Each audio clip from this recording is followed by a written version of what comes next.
Iran और Israel के बीच छिड़ी जंग में दोनों देशों की तबाही की तस्वीरें लगातार सामने आ रही हैं। आज जहां ईरान ने इजराइल के शेयर मार्केट की बिल्डिंग तबाह कर दी, तो इजराइल ने दावा किया कि उसने ईरान के परमाणु संयंत्र अराक को बर्बाद कर दिया है, जहां परमाणु हथियार बनाने की तैयारी चल रही थी।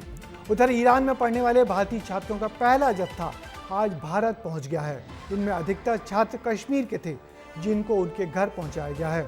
कुछ और छात्रों को तुर्कमेनिस्तान से रास्ते भारत निकालने का ऑपरेशन भी लगातार चल रहा है।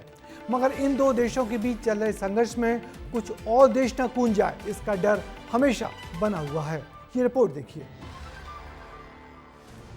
मिसाइलों की बरसात में बर्बाद हो रहे दो देश, ईरान और इजराइल। ये तस्वीर इजराइल की राजधानी तेल अवीव की है, जो ईरानी हमले में बर्बाद नजर आ रही है।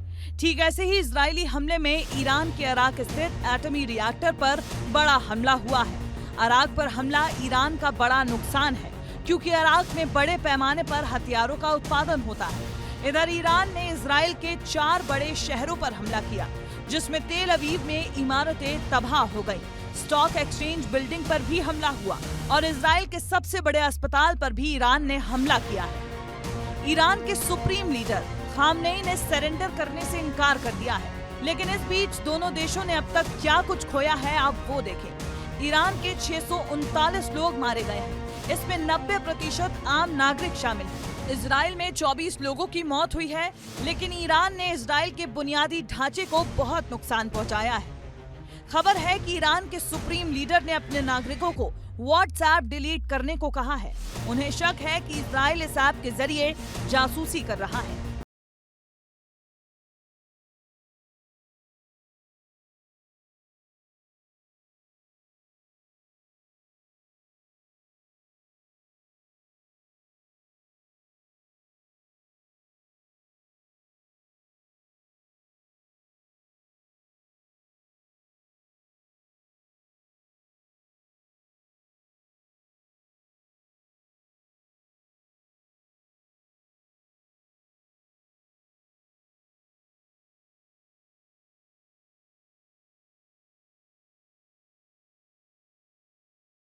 वहाँ के हालात भी बयां किए।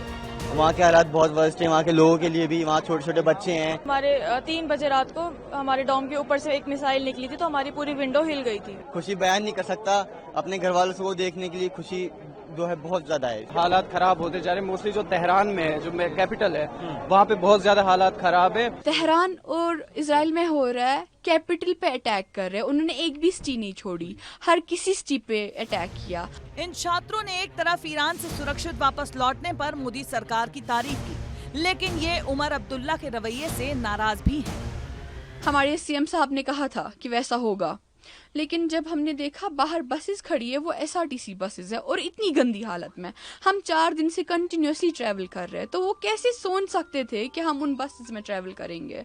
तो वहाँ पे भी फिर हमें खुद इमरजेंसी में अपनी टिकट्स बुक करनी पड़ी, वो भी at the 4x of price जो टिकट का प्राइस था। हालांकि बाद में इन छात्रों को अपने पैसों से महंगी फ्लाइट कर घर लौटना पड़ा। युद्ध के बढ़ते दायरे को देखते हुए अब भारत ने अपने नागरिकों की सुरक्षा के लिए सतर्कता बरतनी शुरू कर दी है। ब्यूरो रिपोर्ट, विस्तार न्यूज। तो ईरान और इजराइल के बीच जंग 7वें दिन में पहुंच गई है और अब तक इजराइल के 24 लोग मारे गए हैं। तो वाशिंगटन के एक ह्यूमन राइट्स ग्रुप ने दावा किया है कि ईरान में मौत का आंकड़ा अब करीब 600 से ज्यादा हो गया है। इधर जंग के बीच रूस ने अमेरिका को एक नई चेतावनी दी है। रूस ने साफ साफ कहा है कि ईरान से सीधे ना भिड़े अमेरिका। इसका मतलब यही है कि अगर अमेरिका ने कोई दखल दिया तो रूस ईरान के सपोर्ट में सीधा खड़ा हो जाएगा और रूस के साथ चीन भी ईरान के साथ खड़ा रहेगा। यानी कि ये जंग कभी भी अपना दायरा बढ़ा सकती है।